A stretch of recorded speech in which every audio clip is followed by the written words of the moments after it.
안녕하세요. 강준호 공인회계사입니다. 오늘은 세금 얘기에 대해서 좀 하려고 합니다. 세금에 대해서 말씀드리려고 하는데요. 여러분이 인컴이 증가하게 되면 대략 세금이 반이고 그 나머지 인컴을 갖게 됩니다. 그러니까 인컴이 반, 내가 갖는 인컴 반, 그리고 세금이 반이에요. 여러분은 그 반인 인컴을 갖기 위해서 얼마나 많은 노력을 하십니까? 아마 굉장히 많은 노력을 하실 겁니다. 학교도 여러분이 다녔어야 되고요.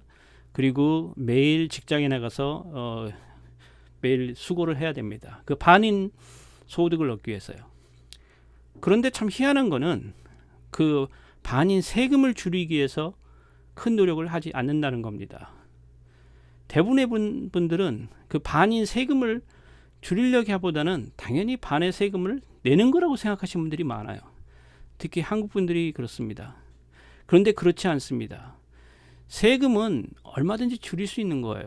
특히 어떻게 내가 노력하느냐에 따라서, 그리고 내가 어떻게 계획을 세우느냐 이것 따라서 세금은 충분히 줄일 수 있는 겁니다. 극단적인 예로 트럼프가 그렇잖아요. 트럼프가 그 부자인데도 불구하고 세금을 거의 내지 않았습니다. 어디까지나 그 사람은 세금을 잘 이용한 거예요. 근데 저는 여러분한테 말씀드리고 싶은 거는 제발 세금 공부를 좀 하셨으면 하는 겁니다. 인컴의 반을 우리가 얻기 위해서 그렇게 노력하시잖아요. 적어도 조금이라도 그 인컴의 반인 세금을 줄이기 위해서 노력해야 된다고 저는 당연히 논리적으로 그게 맞지 않나요? 저는 당연히 노력해야 된다고 생각합니다.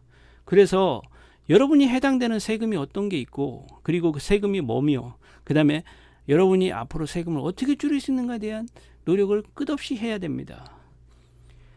그것이 논리적으로도 맞고요. 그리고 여러분의 삶에 있어서 큰 부를 축적하는 데 있어서 도움이 됩니다. 여기서 세금을 줄이기 위한 방법으로는요, 크게 이제 한 가지 여러분이 기억하셔야 될 게 회계사입니다. 많은 분들이 특히 한국 분들이 회계사에 대해서, 회계사는 1년에 한 번 만나서 세금 보고하는 사람 이렇게 생각하시는데 절대 그렇지 않습니다. 원래 제가 미국에서 어떤 유태인 회계 사무실 일할 때 보면 회계사는 단순히 세금 보고하는 사람이 아니에요.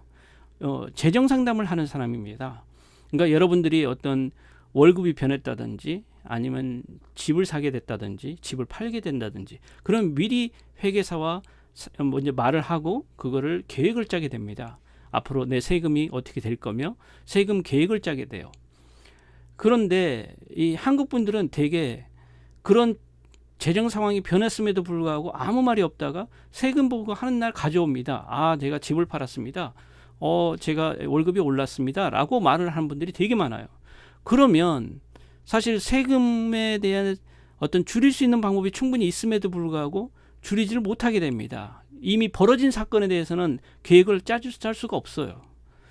그러니까 이 회계사라는 사람은 여러분들이 생각을 하실 때 회계사의 역할에 대해서 기업의 재정상 어떤 재무부서가 있는 것처럼 개인에게는 회계사가 있는 겁니다. 그래서 회계사라는 사람은 1년에 몇 번씩은 여러분이 전화하셔서, 그리고 여러분들이 경제 상황이 변하시면 회계사에게 통지하셔서, 아, 제가 이렇게 월급이 올랐습니다. 그러면 제가 세금이 어떻게 되나요?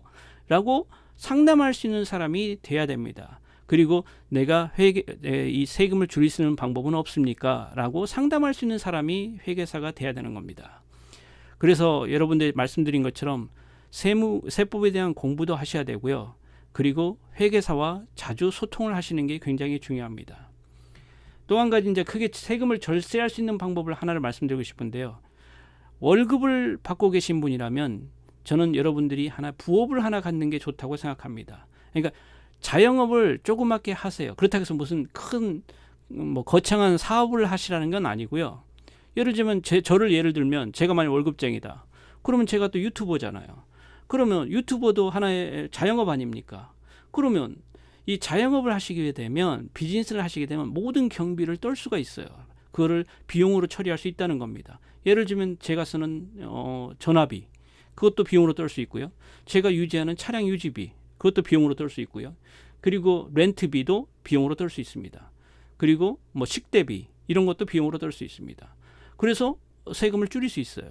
이런 식으로 자영업을 조그만 자영업을 하시게 되면 또한 여러분들이 세금을 줄일 수 있고 또 한 가지 좋은 점은 여러분의 자녀를 종업원으로 고용할 수가 있습니다. 예를 들면 자녀를 종업원으로 고용을 해서 그리고 한 10,000불 정도 자녀에게 주시게 되면 저는 비용으로 떨고 자녀는 인컴으로 10,000불을 보고하게 되지만 사실 기본공제 또 10,000불이 있기 때문에 거의 세금이 나오지 않습니다. 자녀는 또 세금도 내지도 않고 또 한 가지는 이제 자녀는 또 소득이 있기 때문에 IRA를 은퇴구자를 열 수 있습니다. 은퇴구자에 불입할 수 있어요. 그 금액을. 그래서 여러 가지로 세금을 줄일 수 있는 방법이 되게 되는 겁니다.